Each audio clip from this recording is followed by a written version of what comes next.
الذين يقولون ربنا هب لنا من أزواجنا وذرياتنا قرة أعين. This is the dua of this ummah today. Let me tell you something, guys. I've traveled not that much, but I've traveled enough. I've seen enough of the ummah to be able to make some observations. The crisis of the ummah is not economics, it's not politics, it's not education, it's not corruption. That is not the crisis of the ummah. The crisis of the ummah is that the family unit is being destroyed. People don't know how to raise their kids anymore. People don't know what it means to be parents anymore. Husbands don't know what it means to be a husband anymore. Wife doesn't know what it means to be a wife anymore. Children don't know what it means to be children anymore. That is being destroyed by the modern context we live in. And when we learn this dua, we learn that one of the things that will protect us, will save us, save our ummah, is that we protect our family. We protect that unit. The biggest priority the parents in this room have, the biggest priority you have is the Islam of your children. What will they do when you're gone? Are they only making salat because you're standing over there? Or are they making salat because you've been able to put the taqwa of Allah in their hearts? Yaqub alayhi salam is dying. He's dying. And he looks at his children and says, مَا تَعْبُدُونَ مِن بَعْدِي أم كنتم شهداء إذ حضر يعقوب الموت إذ قال لبنيه ما تعبدون من بعدي. He's dying and he looks at his children and says, what are you going to worship after I'm gone? While I was here, you used to pray. You used to worship Allah. You used to make dua to Him. But I'm leaving. What are you going to do after I'm gone? What are you going to do? That's tarbiyah. This dua, our master, give us the gift. Hablana. Give us the gift. Not atina, not a'tina. Right? It's hablana. From hiba. From hiba. And hiba in Arabic means a gift that you didn't expect. Ya Allah, give us the unexpected, undeserved gift. What gift? Min azwajina wa dhurriyatina qurrata a'yun. From our wives and our husbands and our children, give us what makes our eyes so happy that it makes us cry. Qurrata a'yun. It cools our eyes. You know what that means? It makes you so happy you want to cry. When you listen to your child recite Quran, and they love reciting Quran, then it makes you so happy you want to cry. When you look at your wife and how she's raising your children, it makes you so happy you want to cry. When she looks at the husband who wakes up his children for Fajr and takes them to the masjid, she wants to cry. She's so happy. Our husbands cry, and our wives cry, but they don't cry because they're happy. They cry for other reasons. You know, we are asking Allah for tears of joy. We want to be so happy with our family. How are we going to do that? Right now, every day you go home, you fight with your wife, man. Every day you go home. It's like, why were you so late? Why are you asking me? You always ask me. Don't you know there's traffic? Look outside the window.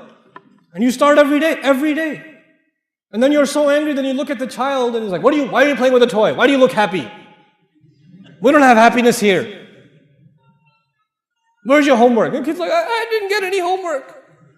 You know, why not? I'm going to complain to your school. You know, God, this is not qurrata a'yun. There are people who come to the masjid for salat, and salat is supposed to give you peace. It's supposed to make you calm. It's supposed to settle you down. And then they go home and there's a tornado that walked into the house.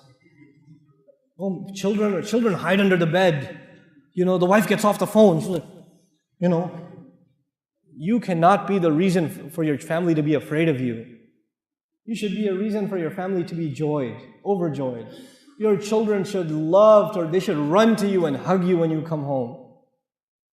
That's the relationship you should have with your children. And while I'm on this topic, 20 years ago, 30 years ago, 40 years ago, parenting was different. Now it's not the same. You cannot afford to be, I'm talking to the fathers here, you cannot afford to be authorities over your children. You cannot afford that. You have to be friends and authorities with your children. Our fathers were not friends with us. They were authorities. We didn't slap our dad on the back and say, hey dad, let's go play some basketball, let's play some football. We didn't do that. Abba Kimon Baba, Abba Jan, you sit straight. Assalamu alaikum. You get their shoes. That was 20 years ago, 30 years ago. Your kids don't do that. And they won't. We're living in 2013, brothers and sisters. We have to accept reality. Our children are exposed to a lot of things. It doesn't matter if you're in the Muslim world or anywhere else. Ihtiram will remain. You have to respect your parents. But our children, the only one who will give them the love of Islam is you. And you will not be able to give it to them if you're only an authority. If you only yell at them and tell them what to do, but you're not their friend. Every father here should know and master the video games your children play. You should be better at, if you're letting your kids play video games, first of all, that's a problem. But if you are letting them play and you're not going to let them stop, then you better play with them. Then you better be sitting there playing with them. You don't go watch the news. You're not going to change the world. Okay? You've watched enough news. Believe me, and nothing has changed. You need to know whether the stock market went up or down. You don't even care about stocks, man. Why are you watching the news? It has nothing to do with you. Listen to it in the car, when you're in the car. Don't come home and watch TV. Don't come home and watch the news. Come home and play with your kids. Do homework with your kids. Talk to your kids. Take your kids to the masjid. Do that with them. Make your kids love you. I tell you, I'm telling you, if the fathers don't do this, we will lose this ummah. We will lose our next generation. I am telling you. I'm guaranteeing you. This is the real problem. I cannot come from America. Sheikh Mufti Min cannot come from, all of different places in the world. And they come and they sit here and they give you a dars. We can only help a little bit. We can only help a little bit. The real change that will come in your child's life will come from you. Will come from you. رَبَّنَا هَبْ لَنَا مِنْ أَزْوَاجِنَا وَذُرِّيَّاتِنَا قُرَّةَ أَعْيُنٍ. And now let me talk to the sisters for a little bit. Sisters, you're stuck with your husband. Stop being angry. Accept it. And try to love your husband. Try to make your husband happy. Because believe me, if he gets even a little bit happy, you will be really happy. I'm telling you, right now you say, I'm angry, why should he be happy? I know you, I know. I've talked to enough of you, I know. He doesn't care about me, why should I care about him? And he thinks the same thing. She doesn't care about me, why should I care about her? You start. You be nice to him. You smile at him and he'll get all shocked, like, why are you smiling? What? Is everything okay? Is your mother here? Is that what, You have to be nice to your husband. Don't dress up when you go to a wedding. Dress up for your husband. Even if you have 4 kids, it doesn't matter. Dress up for your husband. There's enough shaitan and fitna outside. So your husband should find beauty in you, not anywhere else. You should compliment your wife. You should say nice things to your wife. You shouldn't just always complain. Where are the keys? Where's the mail? Did you get the groceries? Did you do this? Oh, you didn't do anything. Oh, you don't listen to me. Stop, man. There's not enough salt. There's too much salt. There's not enough sugar. There's too much sugar. There's not hot enough. It's too hot. Stop. Say nice things to your wife. And I know if you're like Indian, Pakistani, then it's very difficult for you. I know. It's very hard to say nice things to your wife. In our culture, if you say nice things to your wife, your ribs hurt. Like, so you have to immediately follow it up with something mean. You have to say something bad right after to balance the equation. You can't just say nice things. So if the food is really good, you're like, oh, aaj to bada acha khana banaya, but I still hate your mother. It's like something. You have to, you have to add something, But don't try to be, this is the dua. We are asking Allah to give us so much happiness from our wife and our husband and our children that it makes us want to cry out of joy. How will that happen? You cannot ask Allah for something and not make any effort yourself. It doesn't work that way. You cannot say, Rabbi ja'alni muqim as-salati. Ya Allah, make me establisher of the prayer. And you're lying down in bed, adhan's going on, you're like, Rabbi ja'alni muqim as-salati. Allah is not going to send you angels that carry you and lift you to the salat, and then they make you make ruku and get you back up. You got to get up yourself, man. You make dua and you make some effort yourself. You're not going to make dua and all of a sudden your wife will start loving you. No, you have to show her love too. You have to do that. You have to make some effort in the house. I am telling you, this is the work of the ummah today. Fixing the family. fixing the family. And when our children see that the husband and wife are fighting with each other, they slip through the cracks. So they get in trouble with the mother, they run to the father. When they get in trouble with the father, they run to the mother. And they know they can do whatever they want that way. Because they know father and mother don't like each other. When father and mother are a team, oh man, then they got nowhere to go. You go to mom, mom's like, okay, hold on, let me call your dad, let's talk about this together. Oh, no. I was hoping we could discuss this by ourselves without getting father involved. No. You know, this is هَبْ لَنَا مِنْ أَزْوَاجِنَا وَذُرِّيَّاتِنَا قُرَّةَ أَعْيُنٍ. And why should we do this? Why should I care so much about raising a good family, being a good husband? Wallahi, when you're a good husband, your son will be a good husband. When you're a good wife, your daughter will be a good wife. Sisters. This is and if you're not, then you will create bad families down in the future. And you will be the fault. You will be the reason. So we say, وَجْعَلْنَا لِلْمُتَّقِينَ إِمَامًا. Make us imam, make us leaders over people that have taqwa. In other words, everybody who has a household is an imam. You have an imam of the masjid. You have an imam of, the musalla. But every house has an imam. You're the imam of your house. I don't care if you have a beard or not. You're the imam of your house. I don't care if you memorize Quran or not. You're the imam of your house. And you want to make sure that your household, that you are imam over, these people are muttaqeen. The last thing I want to share with you about these requirements is why. Why did Allah say, وَجْعَلْنَا لِلْمُتَّقِينَ إِمَامًا? On Judgment Day, when I stand in front of Allah as an imam over my 6 children and my wife, when I am imam over them, they will be tied to me. And if I didn't do my job with them, and they made mistakes because of me, their mistakes will also cost me. I will be dragged down with them.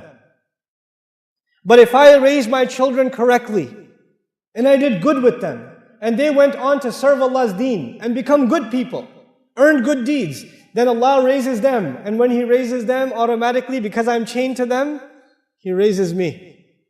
We ask Allah to be with Imam over Muttaqeen. Because we ask that because we need it on Judgment Day. My deeds are not enough. I'm going to need commission from my children and their children and their children and their children. I tell you something. I'm originally from Pakistan. And I come from a family and an extended family that's not very religious. We're not like super religious. I wasn't raised religiously, really. And we made some salat here and there, but overall we're not that. And most Pakistani families are like that. There are some that are religious, but most of them, in our circle at least, we're not like that, right? And you know what? They were really, when I started learning more about the religion, my cousins and other family members were kind of a little bit in shock. They were a little bit taken back. Why are you growing a beard? We don't do that. Why is your wife wearing hijab and niqab and all of that? Why is she doing that? Why can't you be regular? Why can't you be normal, they said. Right? Because normally women don't wear hijab and it's all good. And the men are the way they are, and salat if once in a while is fine. No big deal. You go to a wedding by Asr time, Maghrib, Isha go by, nobody cares. Songs are playing, it's no problem, right? And so they say, you are leaving the tradition.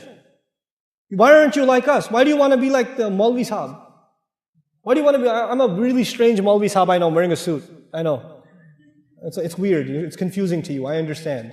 I'll explain it to you one day. I'll come back and explain it to you. But for now, let me tell you something. Look back 2 generations ago. Look at the picture of your great-grandfather and his wife. They barely had black and white photographs back then. Guess what? Grandpa's got a big old beard and grandma's you don't even see her face. That's our tradition. Someone in this lineage decided that they will not take the deen seriously. And then their children decided not to take it. They take it even less seriously. And their children take it even less seriously. Until you get to a point where they're not even Muslim. I met a fellow, I was at a Quran conference in Las Vegas. I swear, it was a Quran conference. Okay? So I was there at a Quran conference and I met this really old white couple. They're in their 90s. Blonde hair, blue eyes, they came into the masjid. And I said, what are you doing here? He goes, well, we just became Muslim last year. And we decided that we want to meet as many Muslims as we can before we die. So we go stop at every masjid in America. And we started in Ohio and now we've made it to Vegas. And we're going to go on to California and so on. And I was like, why did you become Muslim? A 91-year-old man and woman who become Muslim. He said, I was looking up my family tree and I realized that we're actually of Lebanese origin. And my great-grandfather who moved to America was actually a Muslim. But then his son, my grandfather, married a Christian. And then the children were raised pretty much between the two religions. And then they ended up choosing Christianity. And then we were raised Christians. And I've been raised a Christian. My children were Christian.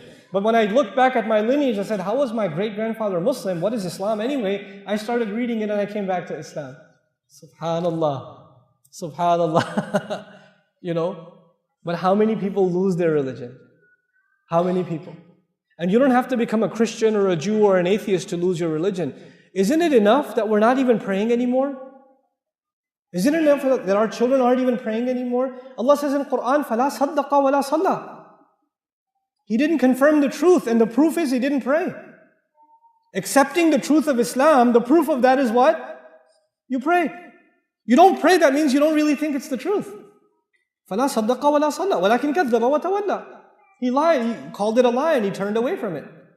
يعني في الآية تولى عن الصلاة. He turned away from the prayer.